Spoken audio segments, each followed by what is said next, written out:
All right, welcome. This is 5.4. We will now be graphing rational functions after learning all the properties about rational functions. Vertical asymptotes, horizontal asymptotes, multiplicities of asymptotes, and domain, right? Okay, so we'll start by graphing the function r of x equals x minus 1 over x squared minus 4.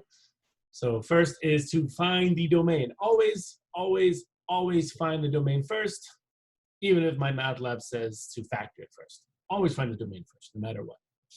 You could, if you factor and simplify first, you could risk the chance of getting the domain wrong. So this is why we always, always, always find the domain first. Okay. So to find the domain, we'll take this function, we'll take the denominator of the function,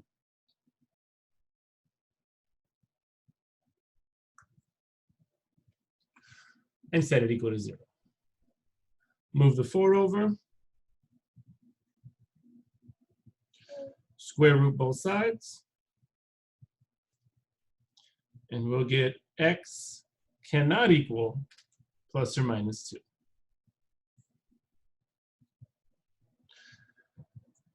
There's our domain. Okay, which means that in step B, we now can look to see, can we factor and simplify this function? So look at x minus 1 over x squared minus 4, and you notice that x squared minus 4 is a difference of squares. So we can definitely factor that. So you'll just have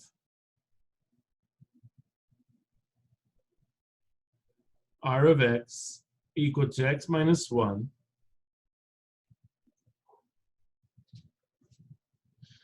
over x plus 2 times x minus 2. It's factored, and we cannot simplify anything here. It's simplified as much as we can. Nothing cancels out. Okay, so then, now we go on to step C.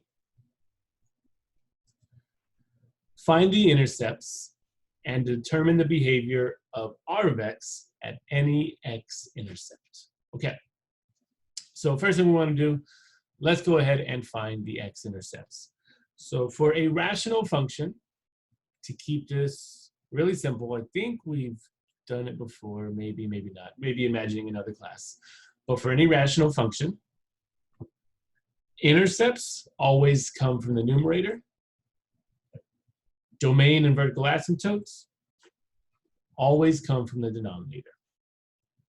So if you're ever looking for x-intercepts of a rational function, all we have to do is take the numerator and set it equal to 0.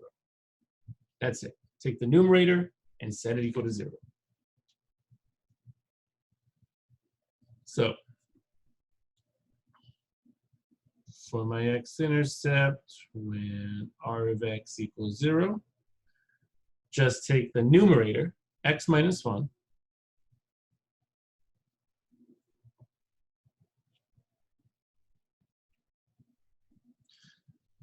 and set it equal to 0. And we are going to get x equals 1.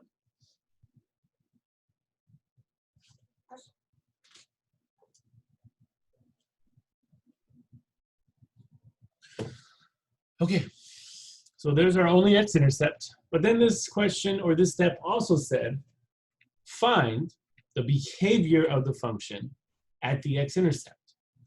So what that means is, all it wants to know is, at this x-intercept, will the function cross or touch? That's it. Will this function cross or touch? And we see that x minus 1 only has a multiplicity of 1. So here I'll put behavior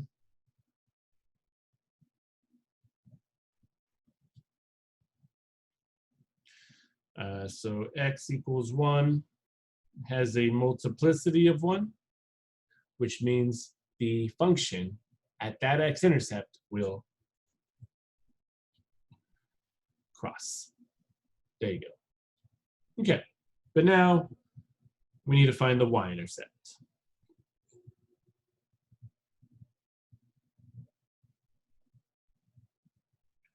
we let x equal 0, and you'll get r of 0 equal to 0 minus 1 over 0 plus 2, 0 minus 2. I'm just using the factored form above. You can plug it into the original one and still get the same result. And this will give us r of 0 equals negative, actually going to be positive 1/4. Because you'll get negative 1 over negative 4.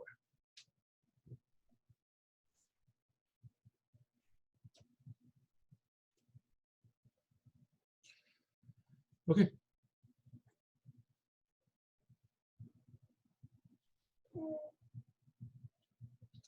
Fun stuff is done. Oh, what are you doing? What are you doing? Yeah? Yeah.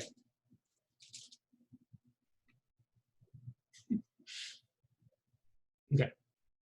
Then it says find the vertical asymptotes and to determine the behavior of r of x at the vertical asymptotes. Okay. Well, remember that if you have your domain, you have your vertical asymptotes. So my vertical asymptotes are x equals negative 2 and x equals 2. Now, what is the behavior of r of x at these vertical asymptotes? Well, this all has to be based on multiplicity. This is all based on multiplicity. So at one of these both of these vertical asymptotes, if you look, if you were to factor this, which we did below, each vertical asymptote has a multiplicity of 1. Has a multiplicity of 1. So what this means is that when we approach the vertical asymptote, one side of r of x will go to infinity, and one side of r of x will go to negative infinity. So for both of these, we'll say r of x, oops,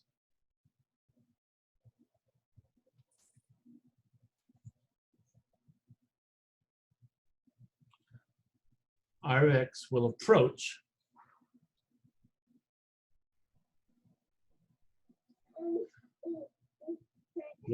positive infinity and negative infinity on either side of the asymptotes. So r of x will approach positive infinity and negative infinity. I'll just say at x equals plus or minus 2.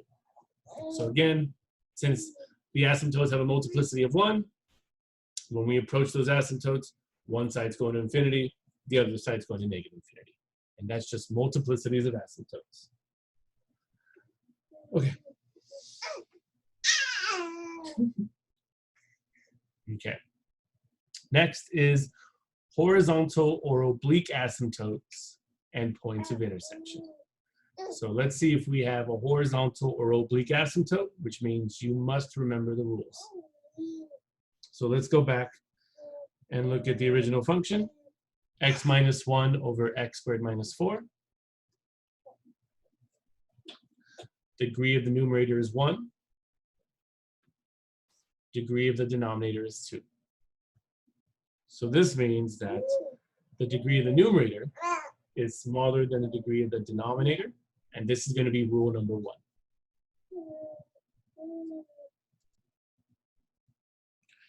So we say n is 1, m is 2, so n is less than m, which means you have a rule 1, which means we get a horizontal asymptote at y equals 0.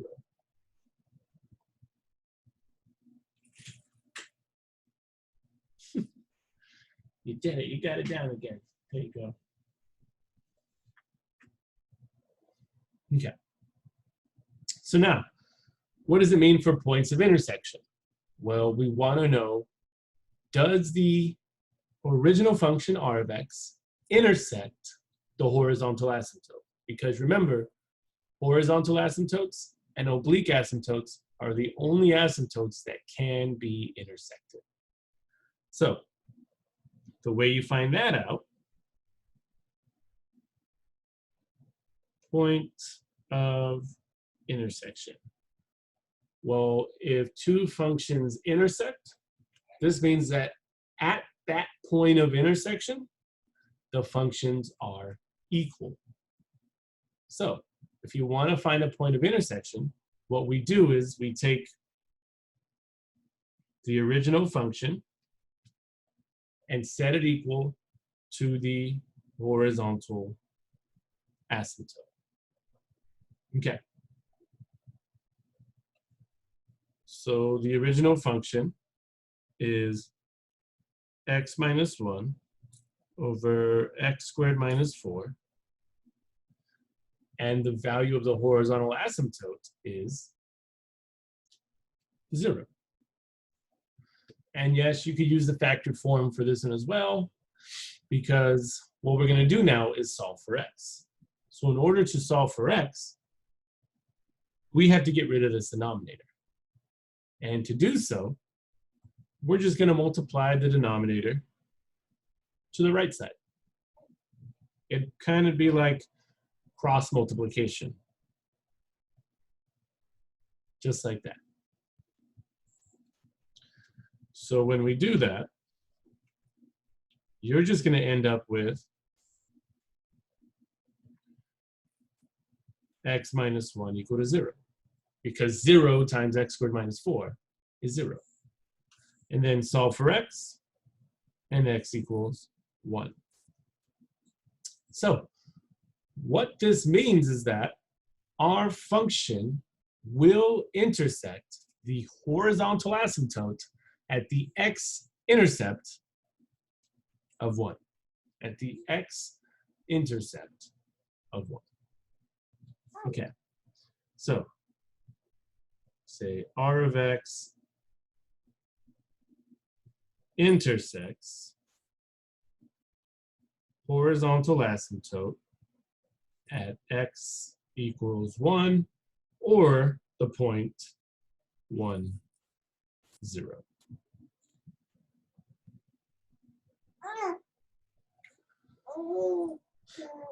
Okay.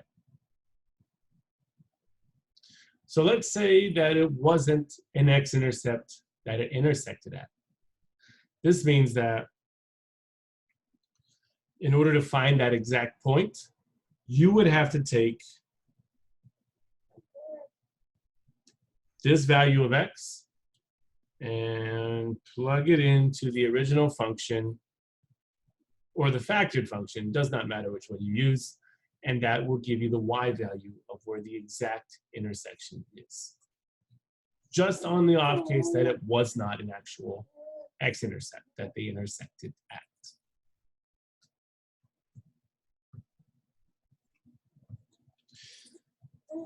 Okay. Next. Use the zeros, the roots, the intercepts of the numerator and the denominator to create intervals. This will determine where r of x is above or below the x-axis. Okay. So we have seen sine charts before, but now we are going to do sine charts again by using the zeros that we found, the x-intercepts that we found, and also the zeros from the denominator. So essentially, the x values from the domain. We are going to use these sine charts to help us graph the function, and also it's going to tell us where's my function above the x-axis and below the x-axis. And sometimes it'll even tell us where we are on the x-axis. So we create this sine chart, this number line, to help us graph. It'll help us graph everything. So we're going to use all the x values we have found. So we start with the domain. We found -2 and 2. and then we start with the x-intercept, we found 1. So the numbers we are going to plot on the sine chart, on the number line, are going to be -2, +2, and 1. So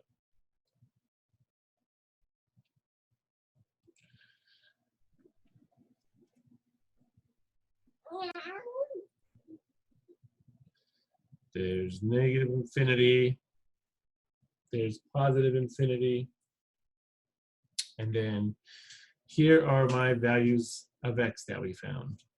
So open circle, -2, open circle 2, and then close circle 1. Okay. The next thing we're going to do is create intervals.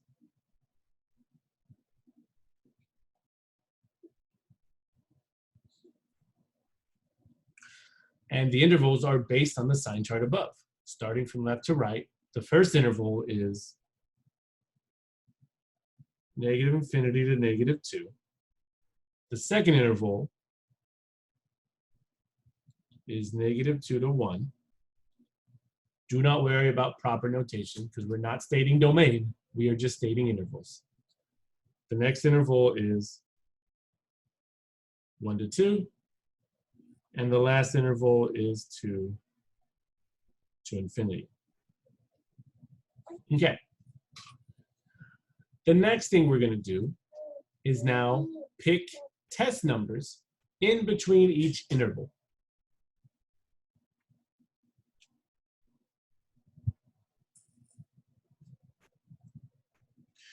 We are going to test them into the original function.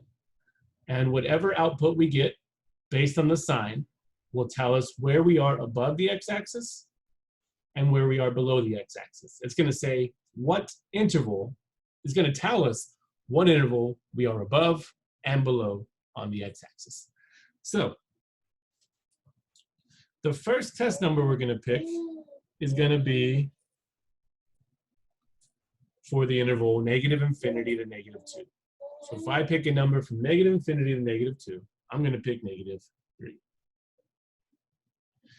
And then from -2 to 1, I can pick -1, or I can pick 0. And then from 1 to 2, I'll pick 1.5. And then from 2 to infinity, I'm going to pick 3. And I'll just put the test numbers that we're picking to show you where they are on the actual interval. -3, 0, 1.5, and 3. Those are the test numbers we're picking. Okay. So now, like I said, we're going to take these test numbers and plug them into the original function. If you have a calculator, it makes the work a lot faster. So let me run through some calculator. I'm just going to use the TI-84. So let's do that.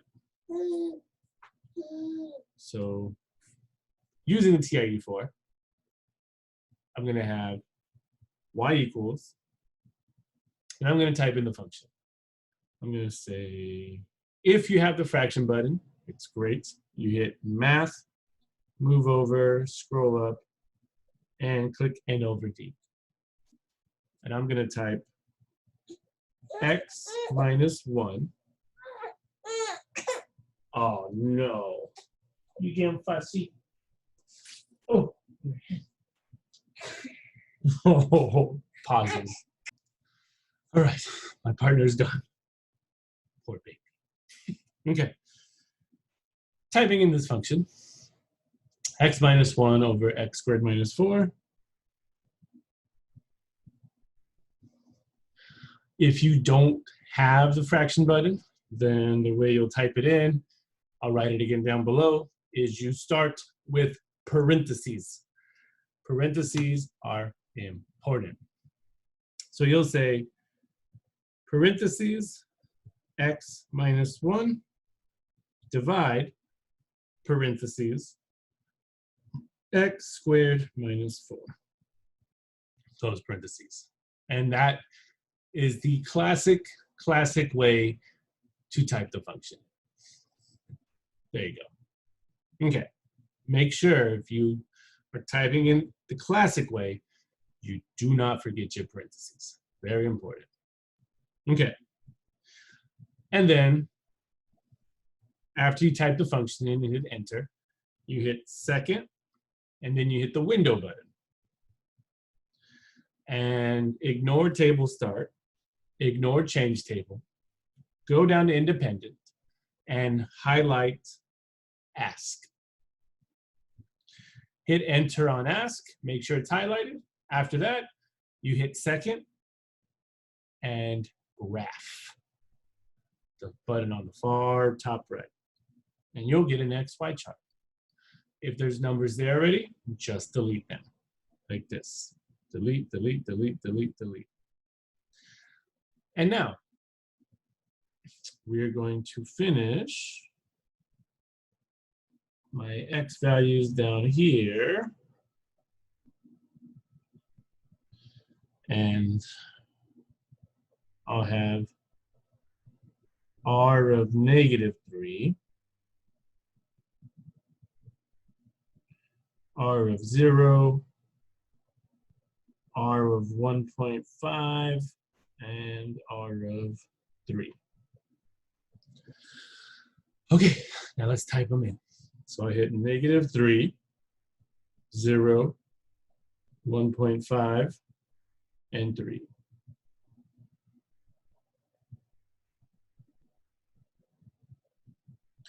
So here we'll get -4/5, 1/4,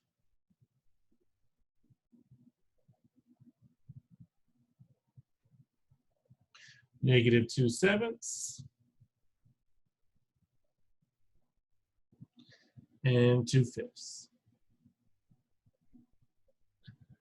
Okay, and that is the fastest way to compute these numbers. Other than that, you're doing it by hand. For you TI-30 users, I'll show that real fast since I'm recording. Let's see.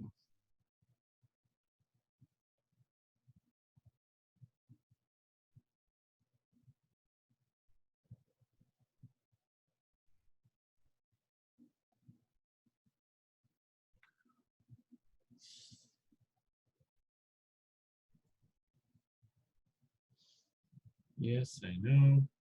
I want to purchase it. And then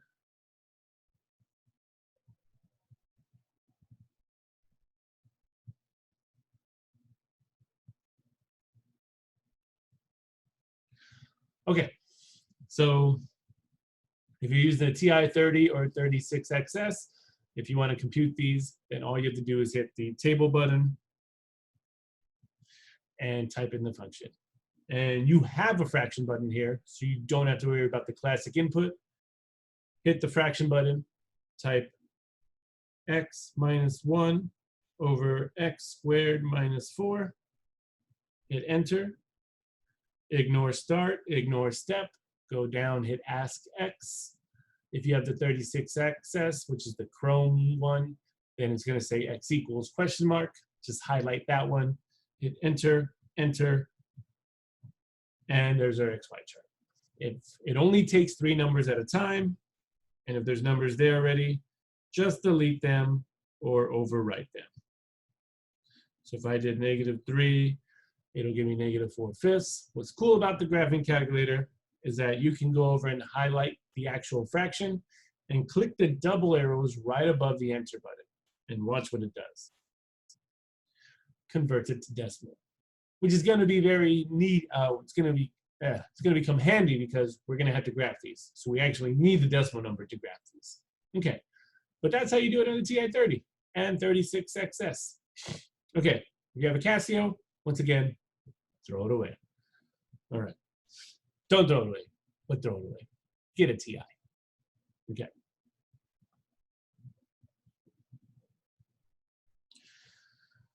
Okay, So what do these test numbers tell us? That's the big part. The test numbers tell us, based on their sign, where we are above and below the x-axis. So for the very first test number, we got a negative output. Just ignore the number for now. Only worry about the sign. We got a negative output. This means that on the interval -infinity to -2, no matter what x value you pick, you will always get a negative outcome. Your y values will always be negative. And if your y values are negative, this means that you're always below the x-axis. So this one means we are below. The next test number gave us a positive output. If you're positive, if your y values are always positive, this means you're above the x-axis. And then the last one, the third one was negative, so below. And the fourth one was positive, which means you are above. Okay, well, not only does this sign chart and test numbers tell us where we are above and below the x-axis, this sign chart also gives us points to plot, if you did not know that. The first point given is -3 and -4/5. So I'll say that here down below. -3, -4/5, which we're gonna want to convert into decimal. So that's -0.8. The next point given is 0 1/4. Once again, convert to decimal. 0.25. The third value given is 1.5 and -2/7, which, oh boy, 2/7, 0.29.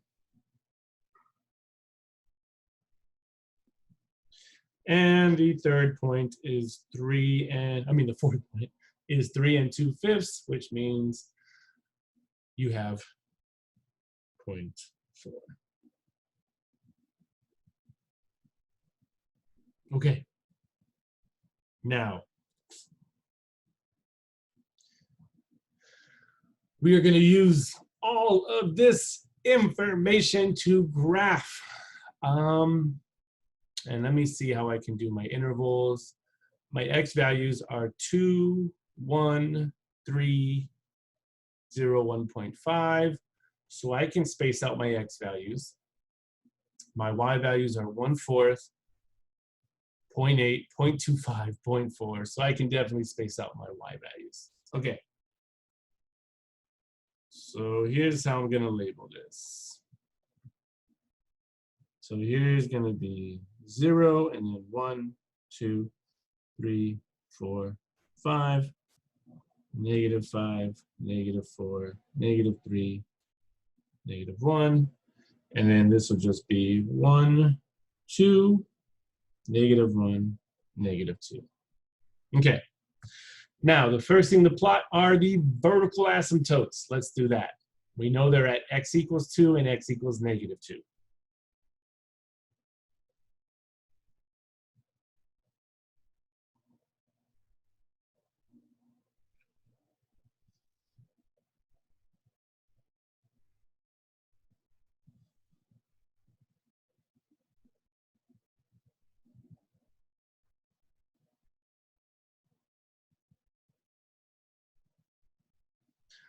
Next to plot is the x-intercept and the y-intercept. Those were at 1, oops. 1 was my x-intercept and 1/4 was my y-intercept. So if that's a half, then right there's my y-intercept. Okay. So we have vertical asymptotes plotted. We have my x-intercept and y-intercept plotted. we have to plot my horizontal asymptote, which is at y equals 0, which happens to be the x-axis.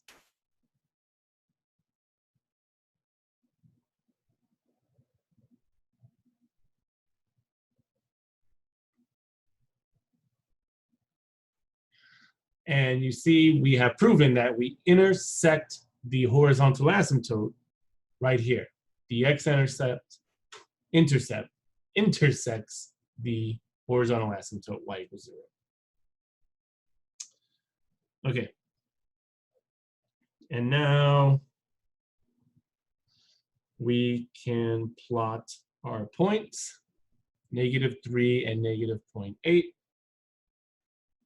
Okay, -3 and -0.8.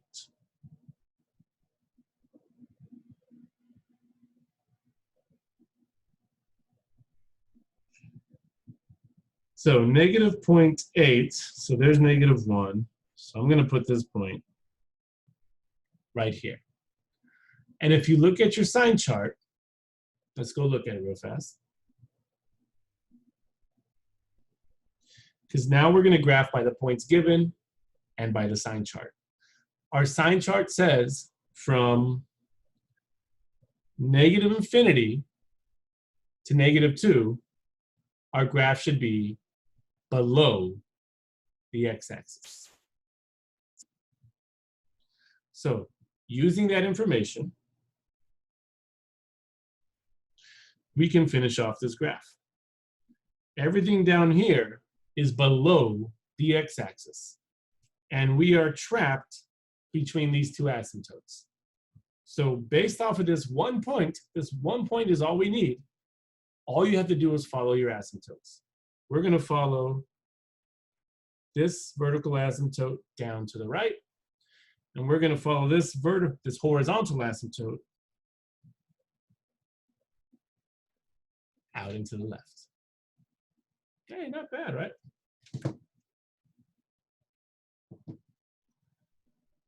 Okay, now let's do it again for the other points. Next point is 0 1/4. And if you look, 0, any number between -2 and 1 is going to be above the x-axis. So we have to plot 0 1/4 and then follow the sine chart.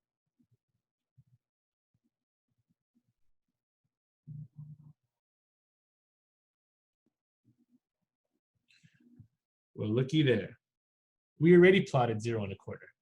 So based on the sine chart, from -2 to 0, so from -2 to 0, we are above the x-axis. That means that from this y-intercept, we follow this asymptote up. Which means if we connect it to the x-intercept, we're going to follow the asymptote down. Which means we probably don't need to plot that third point, but let's do it anyways. That third point says at 1.5, we're at -0.29, and for any x values between 1 and 2, we are below the x-axis. So 1.5 and -0.29. Let's go look at that.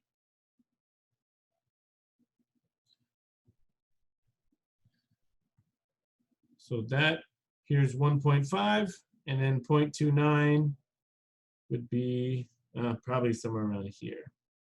That's 5, so probably around there. So let me redraw this part then, so we don't forget about that point.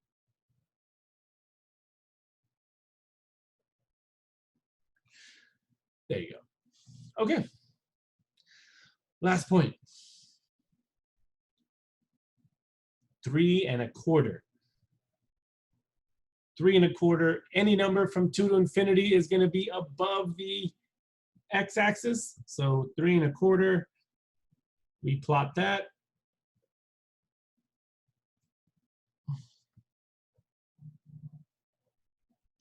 Three and a quarter, not a quarter, 3.4, sorry. somewhere right there, and it says from 2 to infinity, all the y values will be above the x-axis. So to finish this off, we will take this point, follow it up to the left, follow it out to the right. And done.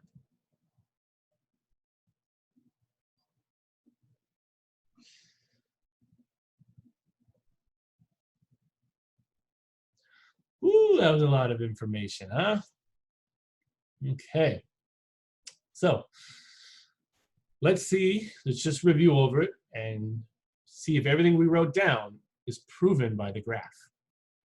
So first off, vertical asymptotes are definitely proven, because you see that they cannot go past -2 and 2, right? They can't intersect those vertical asymptotes. X-intercept is good, Y-intercept is good. Now let's talk about those multiplicities of your asymptotes. Since your asymptotes had an odd multiplicity of 1, like I said, one tail will go to infinity on one side, and one tail will go to -infinity on the other side. So if you look at a graph, look at it. The first vertical asymptote of x equals -2.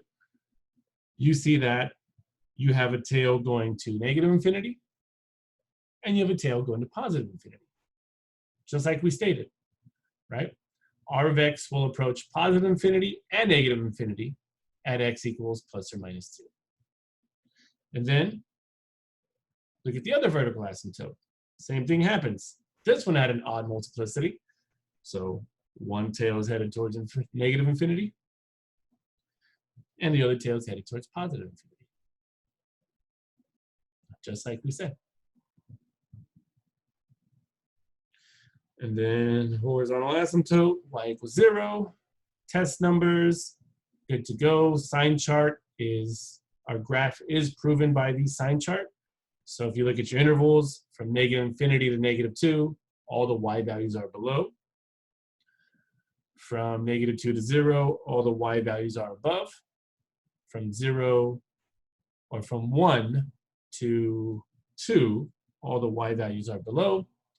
And then from 2 to infinity, all the y values are above. Everything is proven there. A lot of work?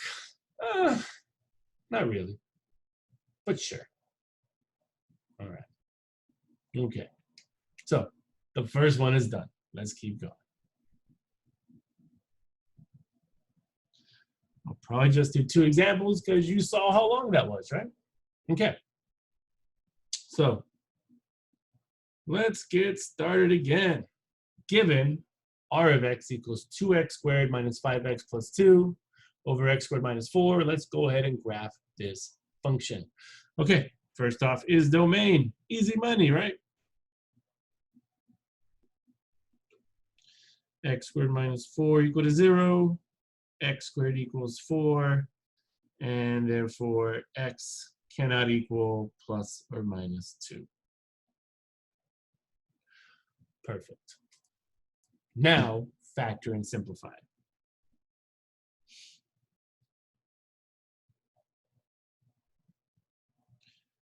R of x is going to be, so 2x squared minus 5x plus 2. That's minus plus, meaning you'll get 2x minus a number, x minus a number, and the only factors of 2 are 1 and 2. So 1, 2 over x plus 2, x minus 2, because the denominator was a difference of squares. Okay, now x minus 2's cancel, and we get an easier function to work with. 2x minus 1 over x plus 2. Now we are going to use this function from now on. No need to use the original function anymore. This is what we'll use from now on. On the last problem, I didn't use the simplified form because, well, it was just easier to use the original one. So you decide, but when you're able to cancel a term out, it's best to stick with the reduced function. Okay. C, find the x-intercepts. Remember, x-intercepts come from the numerator.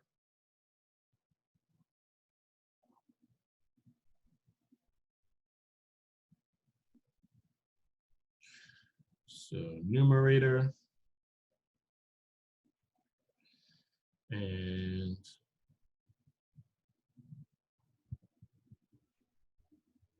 two x minus 1 equal to 0. 2x equals 1. X equals 1/2. So 1/2 and 0. And now determine the behavior.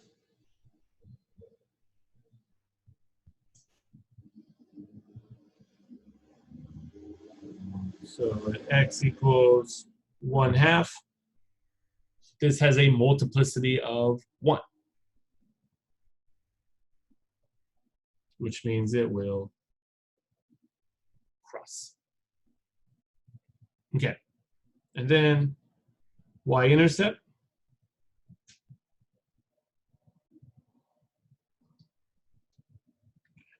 X equals 0. Use the new function. R of 0 equal to 2 times 0 minus 1 over 0 plus 2. That should give us negative 1/2. So 0 and negative 1/2.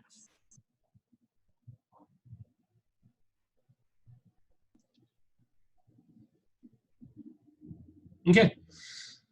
Next is vertical asymptote and discuss the behaviors. All right.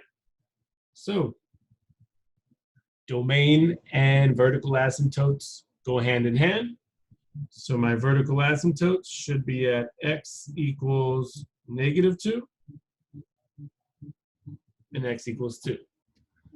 But remember what we just did. We just canceled the x equals 2 out of the denominator. So that linear factor of x minus 2, which gives us the asymptote at x equals 2, was canceled out. So if you ever cancel out your denominator, that means you no longer have a vertical asymptote, you have a hole in the graph. So just remember that. This is now a hole in the graph. And now we need to find the exact location of where this hole exists on the graph. Okay, but for now, look at negative 2, and negative 2 has a multiplicity of 1.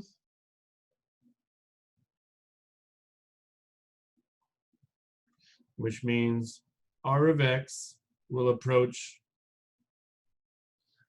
positive and negative infinity at this vertical asymptote of x equals negative 2. Okay, but now we need to find the exact location of where this hole is on the graph. So what we're going to do is just take 2 and plug it into the reduced function.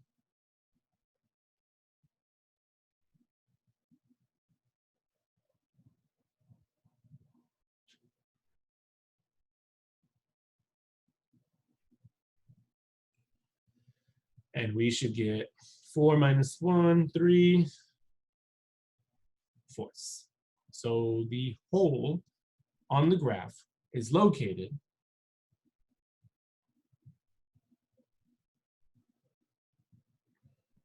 at 2 3/4.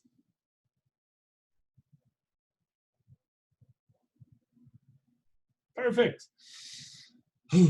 Okay. Moving on.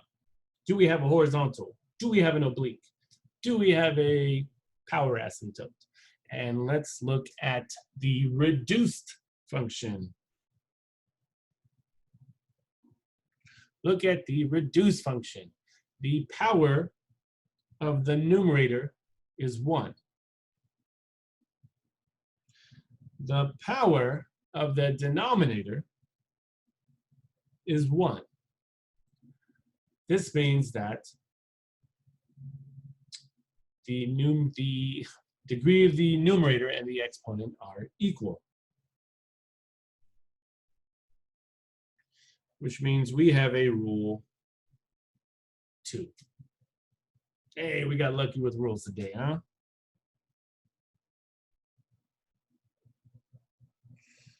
Uh-oh, can I get rid of that? Let's see.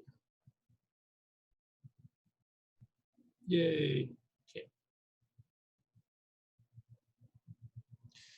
And since we have a rule 2, this means that we're gonna get a horizontal asymptote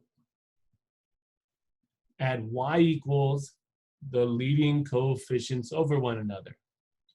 So the leading coefficient of the numerator is 2, and the leading coefficient of the denominator is 1. So our horizontal asymptote is just y equals 2. Okay, now we must deal with the points of intersection.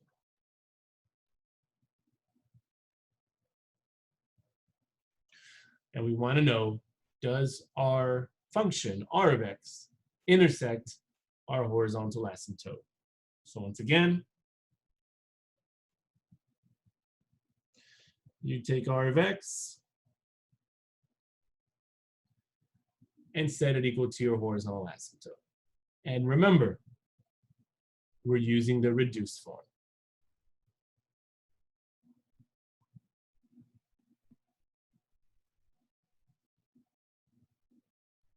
And set it equal to the value of the horizontal asymptote, which is 2. Okay, let me zoom in. And once again, you can cross multiply, put that 2 over 1, and boom, boom. And you'll get 2x minus 1 equal to 2 times x plus 2. Distribute the 2. 2x minus 1 equals 2x plus 4. And solve for x. If you subtract the 2x, you'll end up with -1 equals 4. Now, what does that tell us? First off, is that a true statement? Does -1 equal 4? No, not a true statement. Second, we got rid of our x's. Third, this means that -1 is not equal to 4, and therefore they do not intersect each other. So r of x does not intersect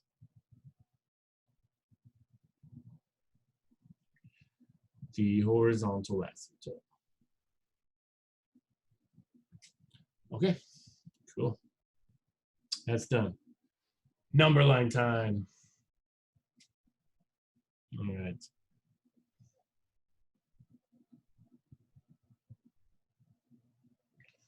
There's -infinity, there's infinity. Let's go ahead and plot the x values we found. So from the domain, you'll have -2 and +2. And from the x-intercept, you have 1/2. So let's do that.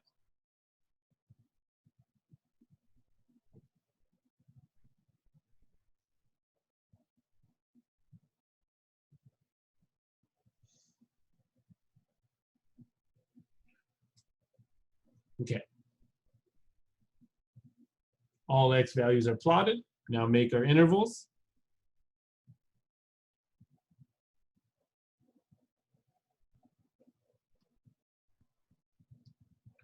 -infinity to -2, -2 to 1/2, 1/2 to 2, and then 2 to infinity.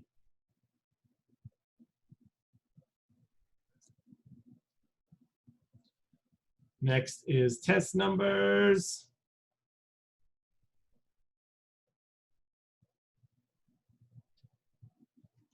So from negative infinity to negative 2, we're going to pick negative 3. From negative 2 to 1/2, you can pick negative 1 or pick 0. From 1/2 to 2, I'll pick 1. And from 2 to infinity, let's pick 3. And I'll put the numbers down over here just to show you what we picked. You pick negative 3, 0, 1, 3.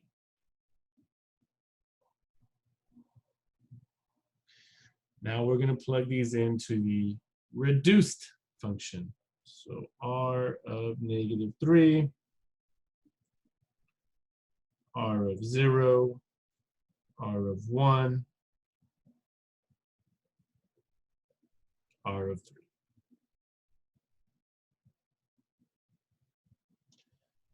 And we find that reduced function and calculator time.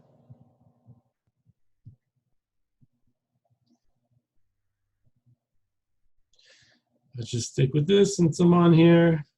Fraction 2x minus 1 over x plus 2. 2x minus 1 over x plus 2. Enter, enter, enter, enter. And delete. And let's see, actually negative 3 was a value, wasn't it?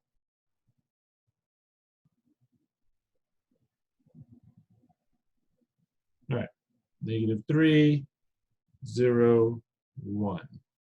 All right, let's see what we got. You get 7, negative 1/2, 1/3, and I just did 3, and you get 1. Okay, cool. Okay. Calculator work is done. Look how fast that was. And now, let's look at our sine chart. And the first output was positive. This means from negative infinity to negative 2, we are above the x-axis. Second output was negative. This means from negative 2 to 1/2, we are below. Last two outputs were positive, which means from 1/2 to infinity, we are actually above the x-axis. All right. And now, remember that the sine chart not only helps us see where we are above and below the x-axis, but it also gives us points to plot, which is the best part about it.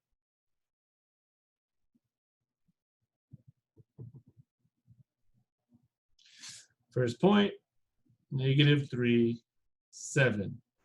Second point, 0, negative 1/2. Third point, 1 and 1/3. And fourth point, 3 and 1.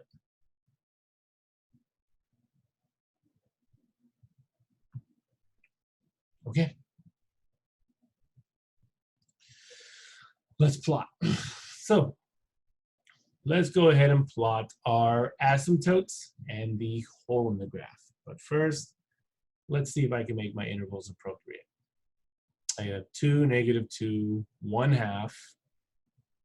3, 1, 3.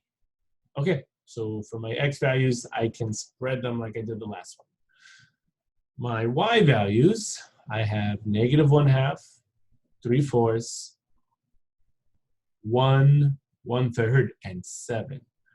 Oh, that 7 throws everything off. So y values are going to stay the same then, just because of that 7. That 7 ruins everything. Okay. So x values are the only ones I can spread out. So 0, 1, 2, 3, 4, 5. -1, -2, -3, -4, -5. Okay. So let's go ahead and plot, oh, we can start here. Plot the x-intercept, which is at 1/2.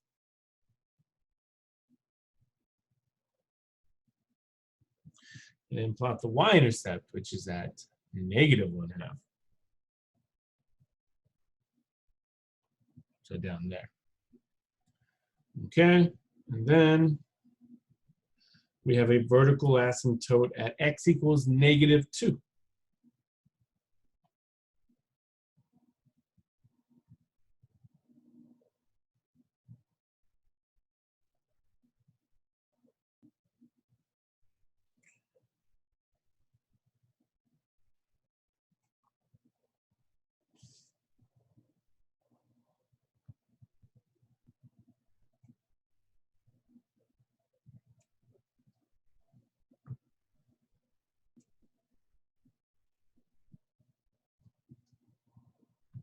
Okay.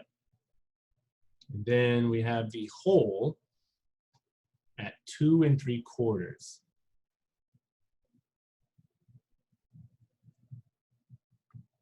So if this is 1, then my whole at 2 3/4 is going to be about right there.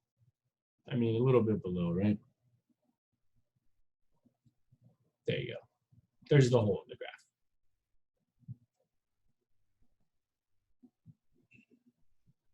Okay. X-intercept plotted, y-intercept plotted, vertical asymptote plotted, hole plotted. Next is to graph the horizontal asymptote at y equals 2. So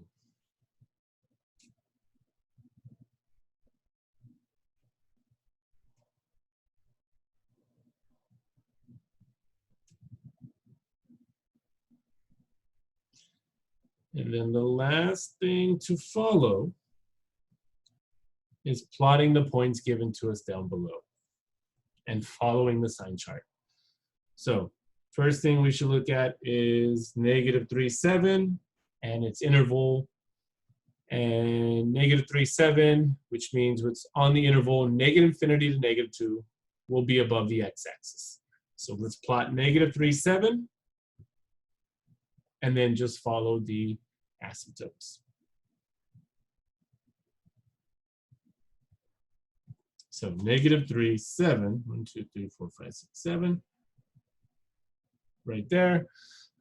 And you see we're trapped between these two asymptotes, so all we have to do is follow it. Up and to the right, and then you do that better. Actually, let's go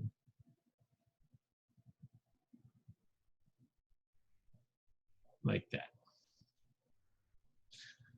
Maybe more flat. There we go, there we go, better. Okay, so there's that one.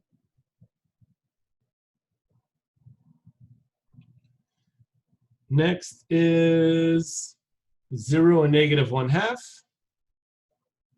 And that interval says that from 0 to 1/2, we are below the x-axis. So plot that point and follow the sine chart.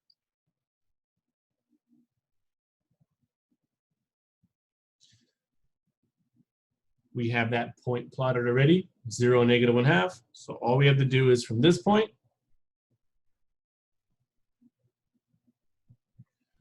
follow it down that way. Okay. Next point,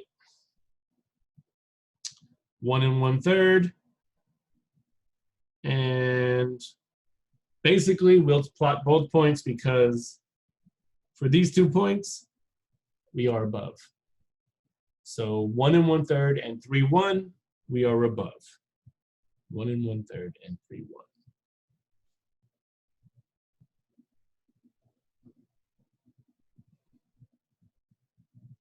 One 1/3 is like right there, and then 3 1 is right there. All right. And then hit the hole in the graph, take a break, and then continue.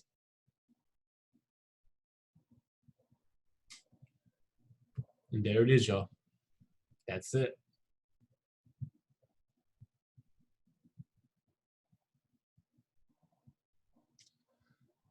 So many pieces of information, but it's everything we've been learning so far.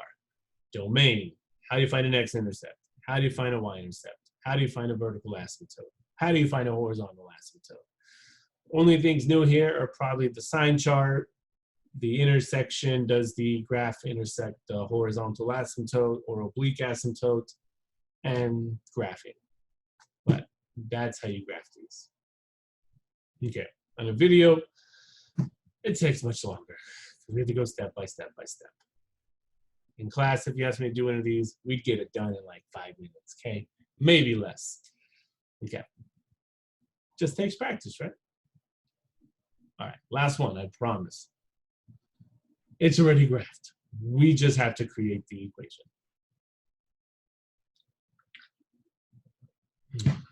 Okay. So constructing a rational function from its graph.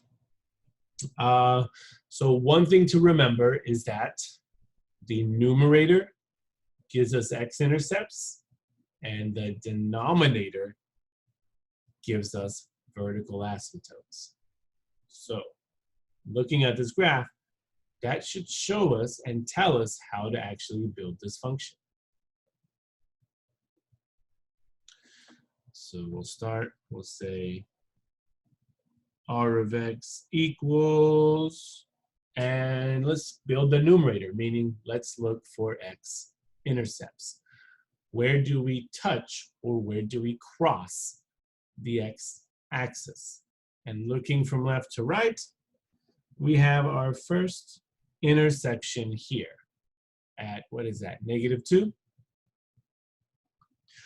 But also look at what the graph is doing. Is it crossing or is it touching? This graph is touching -2. It bounces off. It does not cross. So this means that this x-intercept has an even multiplicity. So the way we would write -2 is we would put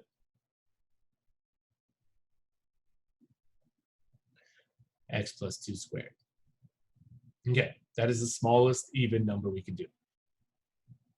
Then reading from left to right, we have an x-intercept at 5. What's it doing at 5? It is crossing, which means it has the smallest multiplicity of 1. So we'll put x minus 5. Okay, numerator's built. Perfect. Let's build the denominator. And what comes from the denominator? Not only the domain, but the vertical asymptotes. So, reading from left to right, look at your first vertical asymptote. It happens at x equals -5.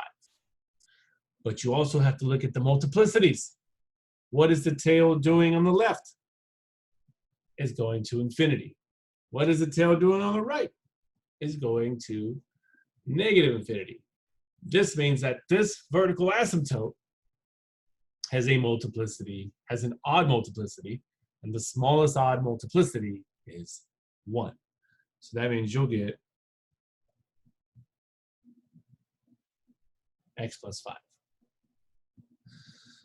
Okay, now look at your second asymptote. What are your tails doing?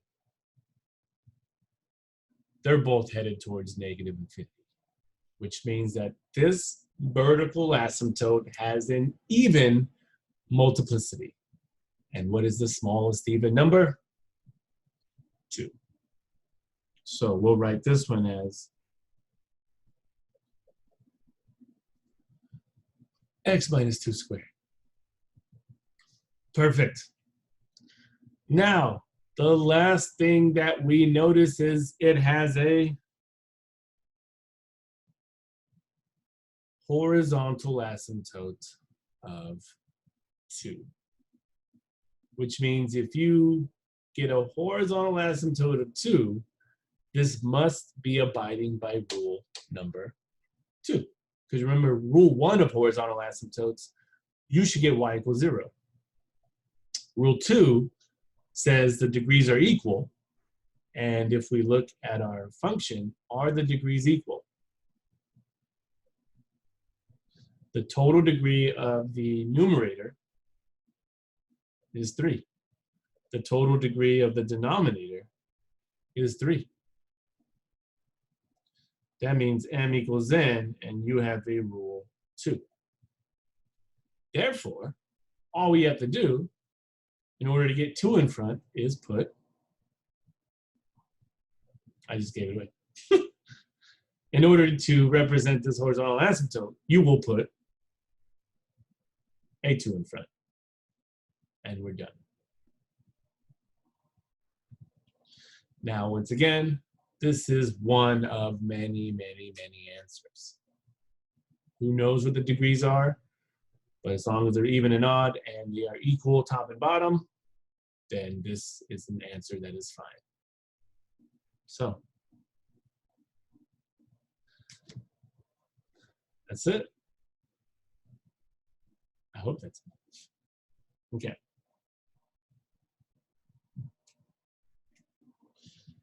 And no more.